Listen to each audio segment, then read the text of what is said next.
Hey everyone, Mr. Happy here, and today we get to continue our discussion on Final Fantasy XIV on the Switch 2. I say continue because it's just been a topic of discussion since the Switch 1, will they, won't they, should they? And of course, there's people on all sides of this discussion with all sorts of different opinions, but the main thing that's sparking this one in particular is a post over on VGC.com, VideoGameChronicles.com, where they did an interview with Yoshi P at Gamescom, and as you can see from the title, Yoshi P reveals positive discussions over Nintendo Switch 2 Final Fantasy XIV port. I'm not really surprised. I don't think the game is going anywhere on the PlayStation 4 anytime soon. Not while the user base for the PS4 and PS5 is still kind of split somewhere-ish down the middle. I think the PS5 just passed the PlayStation 4 in terms of total kind of user base. So they definitely don't want to kick people off. And given how many people still play on potato PCs, I guess I'm not really surprised at that point either. But let's read the article first, and then I'll talk about the things I think could be good about this and the things that I have concerns about. Because I think they're, regardless of how you feel about the hardware, there are concerns that could be had that are just about the collaboration as a whole. So let's take a look. Final Fantasy XIV producer Naoki Yoshi P. Yoshida says that Square Enix has had positive discussions, in quotes, with Nintendo over a potential Switch 2 port of MMO Final Fantasy XIV. Speaking with VGC at Gamescom, Yoshida discussed the potential benefits of bringing the Switch 2 into Final Fantasy XIV's lineup of platforms, and said he hoped there would be good news for expectant fans in the future. Yoshida also hinted that the latest single-player installment, Final Fantasy XVI, could eventually come to the Switch 2. Listen, Cyberpunk is on the Switch 2. Like, Cyberpunk is, I'm not going to say it's like modern Crisis, can it run Crisis, but it's definitely a pretty good mark that the Switch 2 can at least handle modern games pretty well. The good news also is that the Switch 2 can actually handle Nintendo games fairly well finally, so they've got that going for them after all this time. For me, it's just my aim to provide 14 and 16 to as many players as possible. I sure hope that as many players as possible will be able to enjoy these two games. We're putting in our best efforts to ensure that this happens, so it's fine to convey to your readership that I consider the possibilities very positively, and we are putting in our best efforts, so I hope players will look forward to the possibilities in the future. But I asked for just a little bit more time. The veteran director and producer went on to discuss the benefits of a potential Final Fantasy XIV Switch 2 port, knowing that could allow for more casual play away from the television or PC and introduce younger players to the game. When it comes to existing Final Fantasy XIV players, if hypothetically a Switch 2 version was released, they would have the chance, for example, going through the main story, they could play that on PC and do raiding on the PC. That's a weird sentence. Wouldn't it be like they could do the MSQ on the Switch 2 and then do the raids on the PC? But when it comes to other types of content, they could sit back, relax on the sofa with the Switch 2 in hand, and they could do their Gatherer and Crafter content, and I'm super excited about that sort of possibility.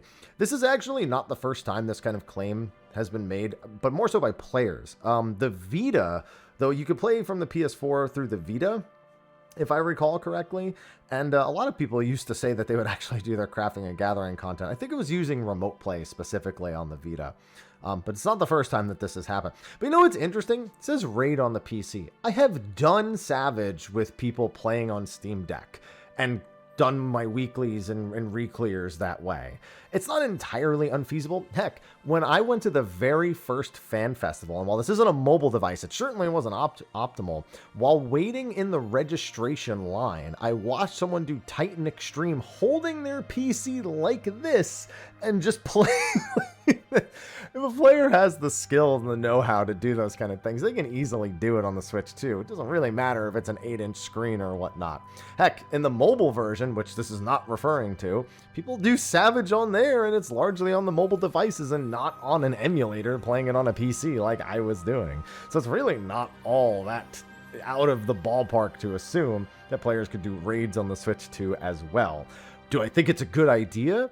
No, my Switch 1 Joy-Con drift definitely makes me nervous at the consideration of it in any capacity, but I'm just saying it's theoretically possible.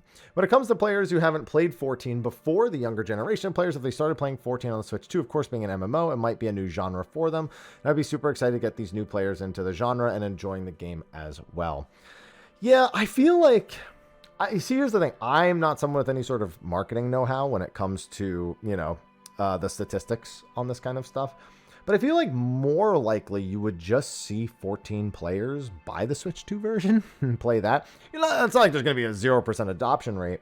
But do I have a high expectation that the younger generation is going to see the game, find out that they have like 5 expansions worth of story to get to the end game, and then do it? No, I feel like the Switch 2 version if it, well, I mean, it seems like it's a foregone conclusion. I've been expecting it for a while now. I feel like 8.0 is where we have to see some sort of ability to get players into the end game faster. It's been a constant discussion for years, and I honestly thought Dawn Trail was going to be the time they did it, and it seems like they're putting systems in place in order to do it, but they haven't. I don't know if that's just because they think they can always sell the story skips, or they just, I don't know. There has to be some consideration for it, though. And I feel like Switch 2 release in tandem with that would be the only way this really works out in as favorable of a fashion as it's being presented here. So to this end, we've been discussing with Nintendo, and discussions have been positive, so I do hope players will look forward to hopefully good news in the future. Final Fantasy VII Remake Intergrade was released for Switch 2 at launch, as noted. Remake would also be released on the Switch 2 in 2020. It's so funny. Followed by its sequel, Rebirth, in 2026. Remake Intergrade? Okay, would be released Switch 2 in 2020. Yeah. Okay, so that's already out. Okay, so let's cover some of the major discussion topics here. Console limitations is obviously going to be the first thing that people look at, noting that the PS3 was dropped and the PS4, some people think it's not surviving 8.0. I think it is. I think the moment that it officially loses all actual support is when you actually see the adoption rates go up. But the PS5 also is bumping its price up. As of the recording of this video, tomorrow, the PlayStation 5 is going up in prices. So the adoption rate is likely to slow down between going from PS4 to PS5. So as long as there's a strong user base on the PS4, it's probably going to continue to be supported because they're not just going to want to write anyone off who's primarily using one of those platforms. They also do develop graphics and systems relative to the systems they are going to be on, and fortunately the PS4 was a pretty significant bump up over the PS3. The PS3 had far more actual limitations than the PlayStation 4, but the PlayStation 4 players, their optimized experience is just not good.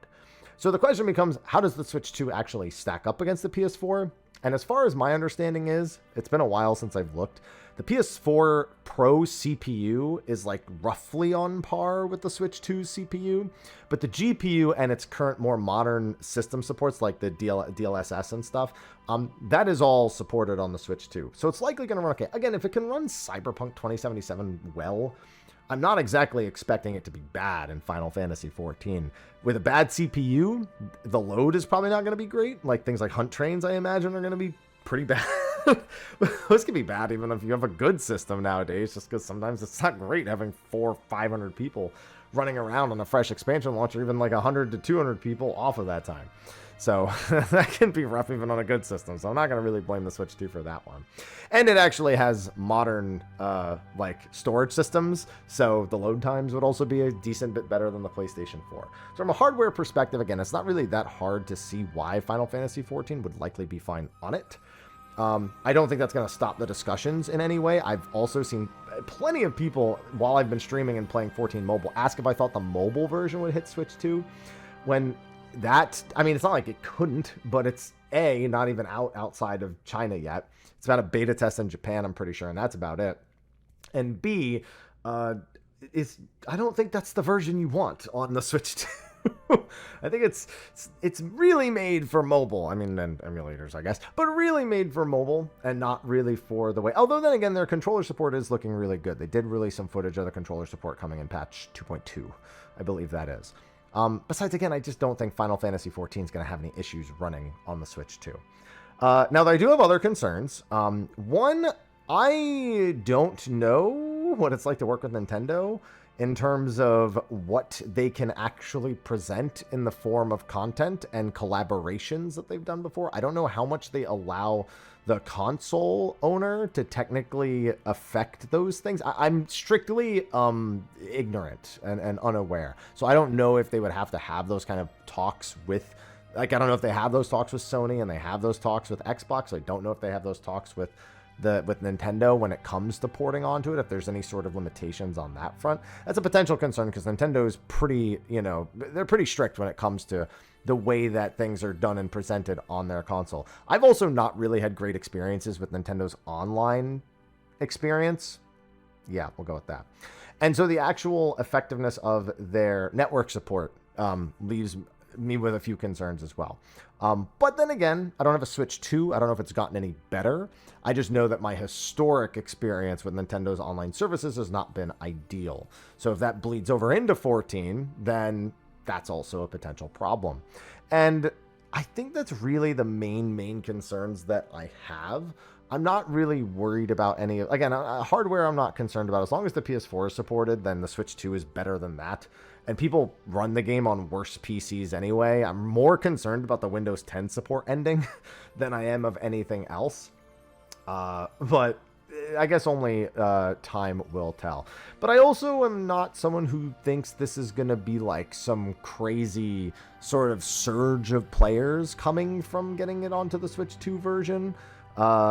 So I don't know. It's like how much, what's the cost analysis of it? Maybe it is, because in Japan, the Switch 2, especially the Nintendo consoles, are especially prevalent in society. And obviously here there's a ton. I just wonder how the adoption rate of someone playing an MMO on the Switch 2 in particular. And again, don't have the marketing knowledge to say otherwise.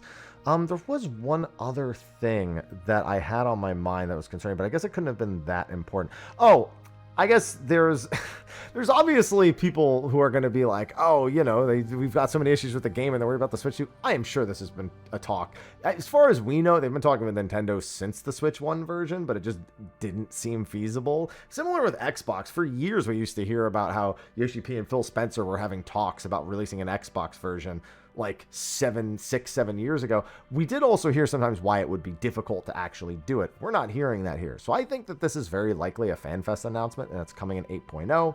And again, I think that along with 8.0, they probably need to finally start introducing some effective means of story skipping to get people into the higher level range a little bit faster. And that needs supporting structures. I feel like you need not just a one to whatever skip to story skip. I feel like you need gameplay teaching instruments that are mandatory in order to be able to use those types of features. Maybe force them through the first handful of levels and get them to things like Hall of the Novice, and then lower the level range of the higher tier hall, and then add more halls. Just add a lot of like teaching them how the game works before you're going to jump them up to that level, because it's a lot to take on all at once, and I really feel like they need to be smart about that. They can't just jump people. There needs to be some sort of education system built into the game alongside of it.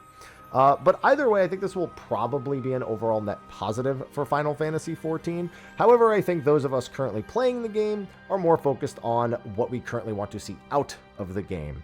And so we're going to kind of shelve this and kind of put it in the back of our mind for when it's appropriate to have, and focus on the things that are right in front of us. Will the Monster Hunter collaboration be of similar or greater quality than the previous one? How is Quantum going to be received with the new Deep Dungeon? What do the new relic steps look like? Is Cosmic Exploration's next part going to fall as flat as quickly as the first part? And then 7.4, we know there's going to be more updates to features. We know Variant is very likely getting a Quantum-esque sort of adjustment. Are there going to be any other major updates in 7.4? These are probably the things more on people's minds than when are we getting the Switch 2 version, which is likely not going to be for minimum, I'm going to say 18 months. That's being generous, I feel. But yeah, just let me know what your thoughts are in the comment section of the video below. Be sure to like and subscribe, and stay tuned. If we get any more news about this, I'll be sure to bring it your way. Anyway, thanks for watching, and I'll see you in the next one. Until then, take care.